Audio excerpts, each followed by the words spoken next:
dana desa sampai itu dana desa.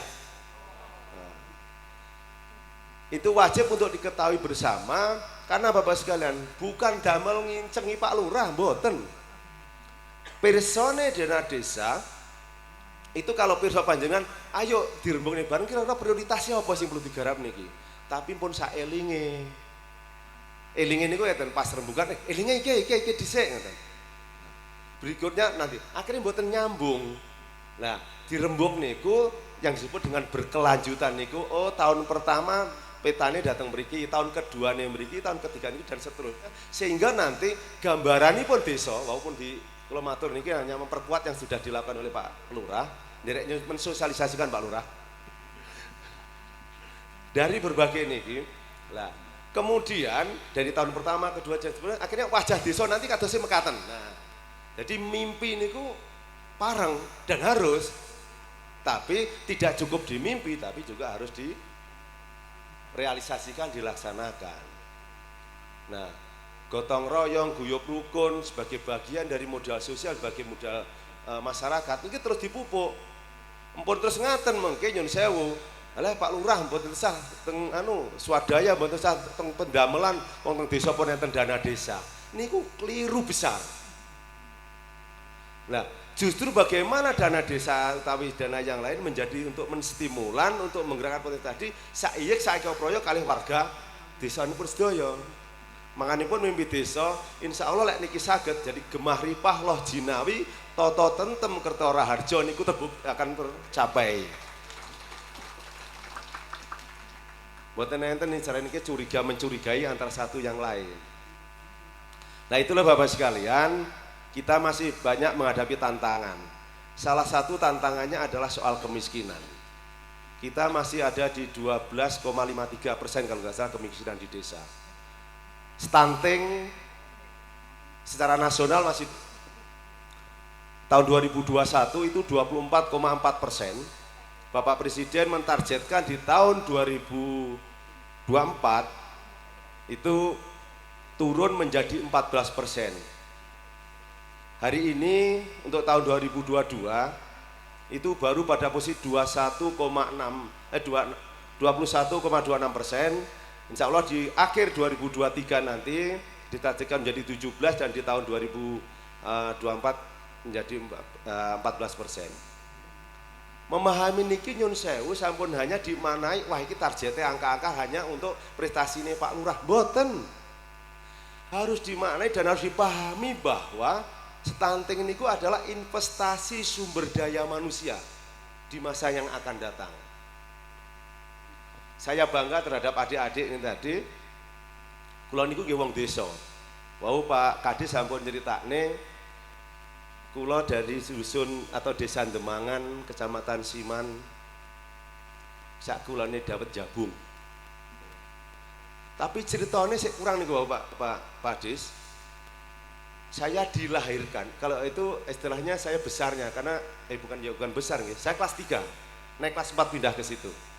Kula dilahirin nang ngene dusun jenenge Dusun Jurugan Karangpatihan Pulung.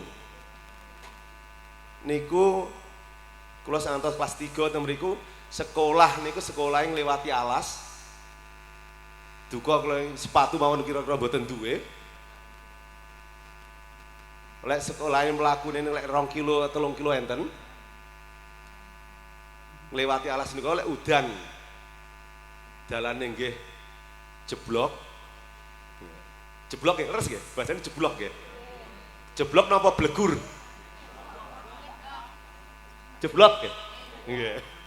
Nah, ini yang saya ceritakan, saya ingin memotivasi pada adik-adik, jangan pernah berkecil hati, jangan pernah merasa bahwa saya orang dusun, saya orang desa.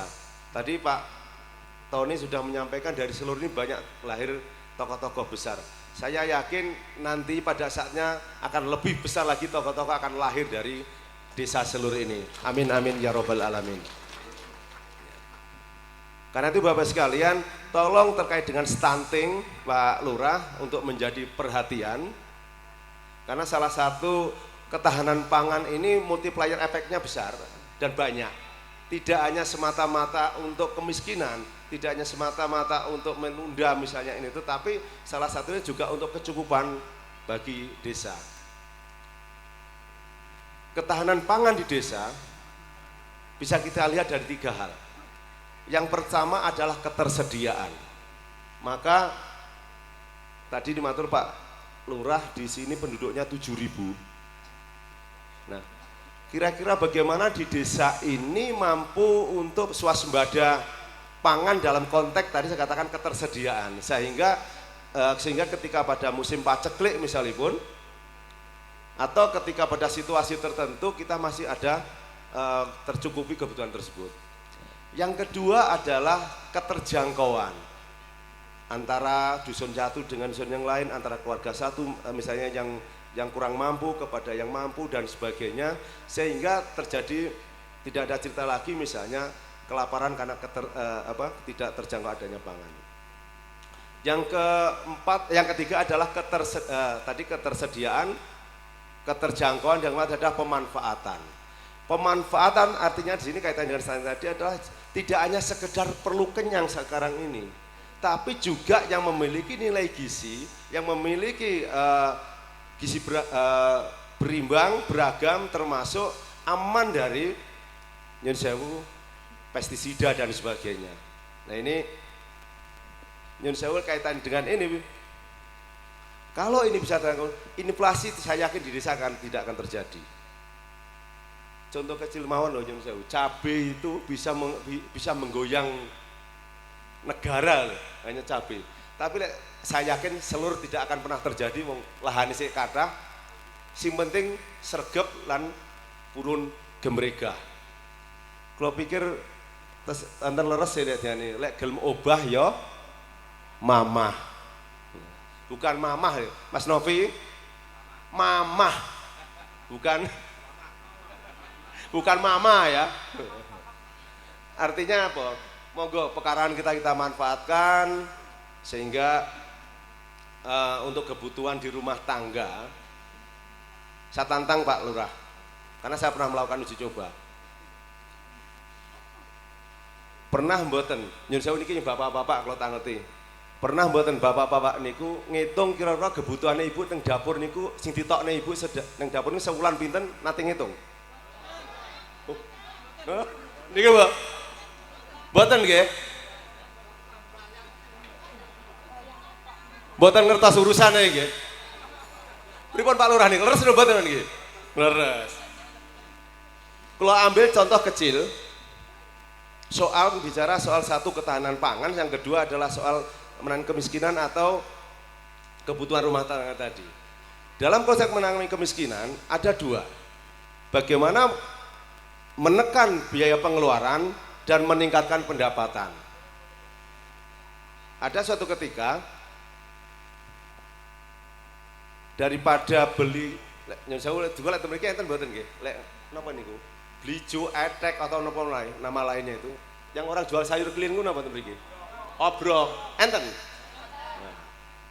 Nah, niku dari obrok memang kita nggak bisa memenuhi semuanya. Akhirnya pun ada salah satu kepala desa yang kami diskusikan pada waktu itu kemudian menanam, memberikan satu uji coba di dalam tingkat RT. Ada beberapa dalam satu dusun, dipalingi 250, tapi mboten dikai dhuwit. 250 niku wau diwujudne cabe, bibit nggih. Polybagipun niku pupuke organik. Carane pripun? Bibit niku misale lek tumbas teng obrok niku 5.000, sayur sini pendet senilai 5.000 niku dipendet duwite dicelengi teng mriku. Cabe nggih ngoten, sayur kangkung lan seterusnya niku. Dalam waktu 3 bulan sampai 4 bulan, umumnya sayur niku rak sak mboten, sekitar 3-4 bulan. Ternyata napa? Uang yang terkumpul dari yang lek 2.000 nggih misal bayam gitu, duitnya namun tapi disimpen niku hanya. Duitnya terkumpul rata-rata antara 1 juta sampai 1.240.000. Modal 250. Paling simpel kelihatan toh nggih. Akhirnya apa ke dalam keluarga ini yang simpulan dari cerita ini yang saya ambil. Yang pertama, sayurnya sehat, napa? Organik. Nggih toh? Karena kita memanfaatkan pekarangan. Karena kita juga tahu. Yang kedua, mengurangi beban pengeluaran yang ibu-ibu harus ini berarti 3-4 bulan tadi harus menjaga 1 juta sampai 1.240.000. Duit simpenan, duit niku wau. Nggih toh? Yang ketiga, akhirnya anak-anak kita juga mendapatkan gizi yang cukup karena dari sisi ujian tadi. Nah, ilustrasi ini memang tidak persis sama bisa dilakukan, tetapi cara berpikir, cara pandang kita saya pikir bisa dilakukan agar kita di dalam keseharian sehari-hari bisa melakukan upaya-upaya untuk mengisi dari hal-hal yang sebenarnya bisa kita lakukan pada lingkungan kita lakukan di pekarangan kita. Wong niku namun cukup membutuhkan paling 2-3 meter untuk di pekarangan. Itu yang saya ceritakan sambil saya lakukan di Kabupaten Madiun.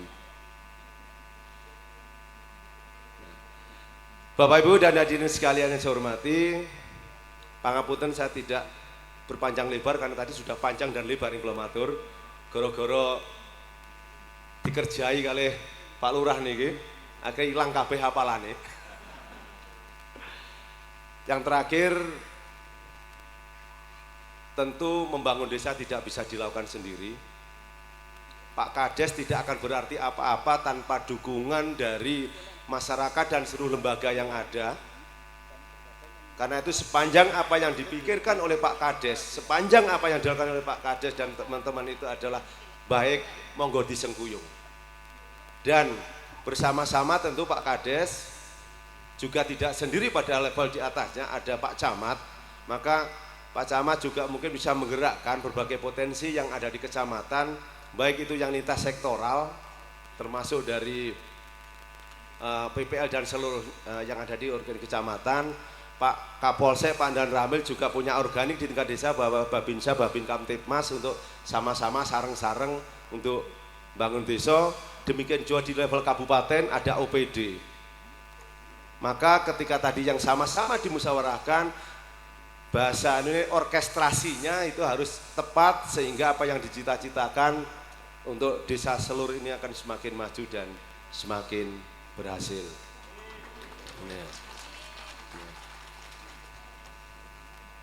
Bapak Ibu dan hadirin sekalian yang saya hormati, demikian kiranya yang dapat kami sampaikan pada kesempatan silaturahmi sore hari ini, dan saya merasa sangat tersanjung bisa kumpul sareng-sareng kali sedaya warga desa Selur. Mudah-mudahan silaturahmi ini tetap terus terjaga dan terus berkelanjutan, berkesinambungan. SDGs desa niku intinya pembangunan yang berkelanjutan dilakukan di desa. Nah, niku sajane konsepnya sami mawon, seduluran niku nggih harus berkesinambungan dan berkelanjutan. Insya Allah, lek kita bisa melakukan seduluran niki, silaturahmi tetap terjaga. Insya Allah kita akan dimurahkan rezeki. Alhamdulillah, wa oleh kopi punan. Iki rezeki to nggih. Pengkali dipanjangne umur, mesti sebetulnya kok kabare pripun sehat, nah, ketemu kan nggih. Nah, ingkang kaping 3 dimudahkan segala urusan. Bukan berarti kita yang bisa jadi tidak kita yang menyelesaikan, tapi karena kita ketemu, insya Allah dari ego critical itu akan mencarikan solusi. Mudah-mudahan itulah yang bisa dilakukan keberkahan di desa Selur ini. Paling akhir kami menyampaikan salam hormat dari Bapak Menteri Desa, Pembangunan Daerah Tertinggal dan Transmigrasi bagi warga desa Selur, Gus Abdul Halim Iskandar. Beliau adalah Menteri Desa, asalnya juga dari Jawa Timur, dari Jombang, dan beliau sangat getol dan sangat concern di dalam rangka untuk mendorong pembangunan desa. Maka salah satunya adalah mendorong bagaimana dana desa benar-benar dimanfaatkan, berbagai kebijakan yang desa benar-benar landing, benar-benar bisa nyampe pada tingkat bawah dan termasuk sampai peningkatan kapasitas dan sebagainya. Makanya teman-teman pendamping dilakukan di setiap level ini, ada pusat, ada provinsi, kabupaten, kecamatan, dan desa. Ini adalah untuk mendampingi desa dalam rangka menggerakkan pembangunan dan pemberdayaan. Nah, monggo nanti saling dikoordinasikan ke teman-teman pendamping ketika ada hal yang perlu dikomunikasikan. Dan mudah-mudahan selalu di kesempatan saya menyampaikan kehadiran saudara saya pendamping ini, kalau tidak bisa masuk neng hukum wajib ya paling tidak masuk di hukum sunnah. Nggih. Sepakat ta nggih? Sunnah niku maksude lek ra ning ya ora apa-apa, tapi lek eneke ngeki manfaat kanggo masyarakat. Lek wajib niku lek ra enek digoleki, lek enek saya ngrumbaka manfaate. Aja sampai mubah utawa malah makruh. Mubah niku enek ra enek padha wae. Makruh niku luwih becik rasa teko ning desa lah malah ribet kula niki. Aja sampai. Insyaallah kalau pendamping di Kabupaten Monorogo tidak terjadi seperti itu. Terima kasih. Demikian kula nomor saya kiri. Wallahu muwaffiq ila aqwamit thoriq. Assalamualaikum warahmatullahi wabarakatuh. Dilanjutkan dengan peresmian Gedung Lumbung Pangan ditandai dengan penandatanganan prasasti oleh Bapak Sugito Esos MH.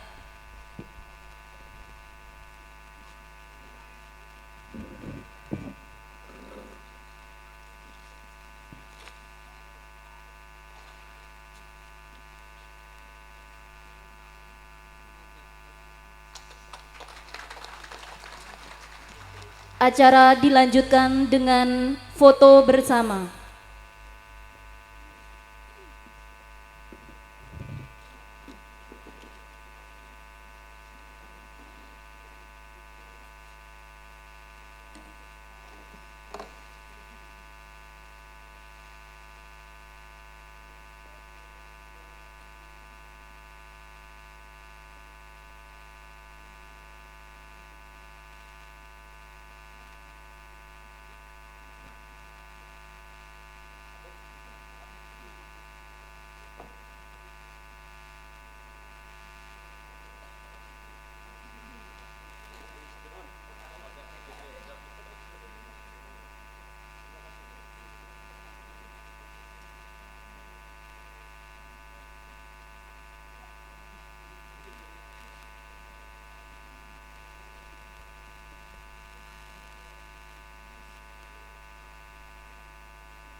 Hadirin yang kami hormati, marilah kita sejenak menundukkan kepala, bermunajat memanjatkan doa yang akan dipimpin oleh Bapak Wanuji SPDI. Dengan hormat disilahkan.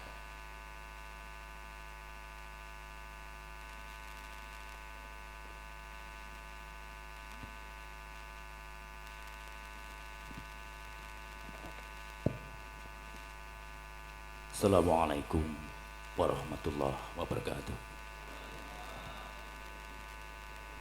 Biridallah wa syafaati Rasulillah sallallahu alaihi wasallam wa ala alihi wa aswajihi wa alatihi wa tirata jema'in lana walamul fatihah. A'udhu billahi minasyaitonir rajim. Bismillahirrahmanirrahim. Alhamdulillahi rabbil alamin arrahmanirrahim maliki yaumiddin. Iyyaka na'budu wa iyyaka nasta'in. صراط الذين أنعمت عليهم غير المغضوب عليهم ولا الضالين. اللهم صل على سيدنا محمد وعلى آل سيدنا محمد شدر غالين وأكرين وتباركنا عن كل صحابة رسول الله أجمعين والحمد لله رب العالمين. حمد الشاكرين حمد الناعمين حمدا يوافي نعمه ويكافئ مزيده. يا ربنا لك الحمد كما ينبغي لجلال وجهك الكريم وعظيم سلطانك. اللهم يا حافظ يا نصير يا وكيل يا معين يا الله أنزل علينا ألف رحمتين وألف نعمتين وألف قوتين وألف بركتين وألف بركتين وألف بركتين وألف توائين وألف رزقين وألف رزقين وألف رزقين برحمتك يا أرحم الراحمين. Allahumma salli ala sayyidina Muhammadin salatan tunjini biha min ahwali wal afat wa taqtilana biha jami'al hajat wa tutahhiruna biha min jami'i syai'at wa tarfa'una biha indaka 'ala darajat wa tuballighuna biha qasal ghayat min jami'il khairati bil hayati wa ba'dal mamat. Rabbana atina fid dunya hasanah wa fil akhirati hasanah wa qina 'adzabannar. Wa sallallahu ala sayyidina Muhammad wa ala ali sayyidina Muhammad. Subhana rabbika rabbil izzati amma yasifun wa salamun alal mursalin walhamdulillahi rabbil alamin. Assalamualaikum warahmatullahi wabarakatuh.